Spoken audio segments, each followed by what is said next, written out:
Hey everyone, welcome back to the channel. Today I want to talk about something that I see holding so many people back, not just in business, but in life. It's this obsession with having the perfect plan, the flawless strategy, the ultimate recipe for success. I call it the endless recipe reading syndrome. We spend hours, days, even months researching, planning, and mapping everything out. Tell ourselves we're being diligent, we're being smart. But what we're really being is scared. I once heard a brilliant piece of advice from an old-school entrepreneur, a real salt-of-earth type. He looked at someone's meticulously crafted 50-page business plan and said, "You kids in your business plan. Honey, a recipe is a guide, not a holy book. You can't learn to bake by just reading about flour. At some point, you've got to get your hands messy." And that just hit me. How many of us are just reading about flour? We know all the theories, we've watched all the tutorials, we've read all the books, but our hands are completely clean. We haven't actually done the thing we claim to be so passionate about. The truth is, all the planning in the world can't prepare you for the reality of doing. It's in the messy middle, with flour on your face and dough stuck to your fingers, that the real learning happens. You can't anticipate every variable. You can't predict every challenge. The map is not the territory. Your business plan, your project outline, your life strategy, it's just a map. But the real adventure, the real growth, happens when you step onto the actual ground and start walking. You'll find hills you didn't expect and rivers that weren't on the chart. That's not a failure of the plan, that's just life. So, let's talk about that first attempt. Let's talk about the first cake you bake after finally putting the recipe book down. It will probably be a little lopsided. Maybe it'll be a bit burnt on the edges. Heck, you might even forget the sugar. So what? What's the worst that happens? You have a slightly ugly, maybe not so tasty cake. But you don't throw away the entire oven, do you? Swear off baking forever. You figure out that maybe you shouldn't take a nap while the oven is preheating. You realize you need to double check your ingredients before you start mixing. Real learning happens when things get hot, when the pressure is on, and when things don't go perfectly. These failures aren't failures at all. They're data points. They are the most valuable lessons you will ever learn because you earned them. You can read 100 times that overmixing makes a tough cake, but you'll never truly understand it until you bite into a rubbery muffin you made yourself. The sting of that small disappointment is a far better teacher than the passive comfort of a well-written instruction.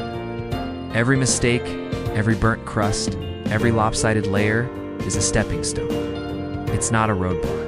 It's the path itself. We have this idea that we should be able to get it right the first time, and if we don't, it means we're not cut out for it. That's a lie. Nobody gets it right the first time. This brings me to the biggest trap of all. Perfectionism. Perfection is a myth. It's a beautiful, shimmering, and utterly paralyzing myth. We chase this idea of a flawless outcome, a perfect launch, a hole-in-one on our first try. And in chasing it, we never even start. We're so afraid of creating something imperfect that we end up creating nothing at all. Let me tell you something. I know for a fact. A delicious cake that's a little ugly is infinitely better than a perfect cake that never gets made.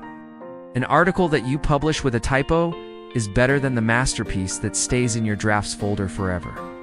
A business that you start and stumble with is better than the billion-dollar idea that only ever exists in your head. Done is better than perfect. Action is better than intention. Experience is better than theory. So I want to challenge you today. What is the recipe you've been reading over and over again? It's the project, the idea, the dream that you've planned to death but haven't actually started. I want you to close the book. I want you to stop staring at the ingredients on the counter and just start mixing. I promise you, it will be messy. It won't be perfect, but it will be real. And that's where your story truly begins. Get your hands dirty. Go bake the dang cake. Thanks so much for watching. If this resonated with you, let me know in the comments what cake you're going to bake this week. Do you want to forget to like and subscribe for more content to help you get out of your own way? See you in the next one. Ever feel like you're stuck in the world's longest planning session?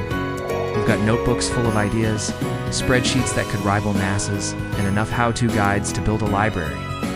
But here's the thing. You're still standing in the kitchen, just staring at the ingredients. It's time to stop reading the recipe and bake the dang cake. I see it all the time, especially with new entrepreneurs. People get obsessed with their business plans. They treat them like some kind of sacred text, believing that if they just perfect every single word, success will magically appear. But let me tell you something my grandma would say. The recipe is a guide, not a holy book. You can't learn to bake by just reading about flour, and understand the texture of dough or the smell of rising yeast from a piece of paper. At some point, you've got to roll up your sleeves and get your hands messy. That's where the real learning happens, in the mess. In the doing, in the mixing, and the making. Your perfect plan on paper will meet reality, and reality is unpredictable. You'll discover things you never could have anticipated. Maybe you'll find a faster way to frost, or a new flavor combination that blows your mind. These are the lessons you can't get from a book. They only come from experience. So what if your first cake is a disaster? What if it's lopsided, a little burnt on the edges, or sinks in the middle? Welcome to the club. Everyone's first attempt at anything is rarely a masterpiece. But you don't throw away the entire oven just because one cake didn't turn out right, do you? No, you figure out what went wrong. You learn not to take a nap while the oven is preheating. You learn that a pinch of salt is not the same as half the container. Real growth, real skill, happens when things get hot and the pressure is on. Failure isn't the opposite of success. It's a part of it. Every burnt cake teaches you something about temperature. Every lopsided layer teaches you about structure. These aren't setbacks, they're data points. They're crucial pieces of feedback that your pristine, untouched plan could never give you. Each mistake is a stepping stone, making your next attempt better, stronger, and more informed. Think of it this way.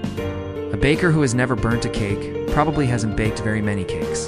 And let's talk about this obsession with perfection. We scroll through social media and see these flawless creations, these perfectly filtered success stories. It makes us believe that if our own attempt isn't perfect, it's not worth sharing. That's a myth. Perfection is a trap that keeps you from starting. A delicious, slightly ugly cake that actually exists is infinitely better than a perfect cake that's stuck forever as a concept in your mind. People don't just want the final polished product. They connect with the journey, the process, the story of how it was made. They appreciate authenticity. Your lopsided cake has character. It has a story. Proves you were brave enough to try. It's real. And in a world full of digital illusions, real is incredibly valuable. So what's the takeaway here? Stop analyzing. Stop waiting for the perfect moment, the perfect plan, the perfect skills. That day will never come. The universe doesn't reward planners, it rewards doers. It rewards the people who are willing to step into the kitchen, make a mess, and learn as they go. Your big idea, your dream project, your business venture, it's your cake batter. You've got all the ingredients sitting on the counter. You've read the recipe 100 times.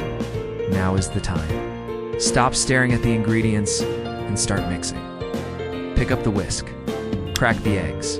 Turn on the oven. I promise you, the taste of a cake you actually baked, no matter how it looks, is the sweetest victory of all. Thanks so much for watching. If this message resonated with you, hit that like button and subscribe for more. Now go make something happen.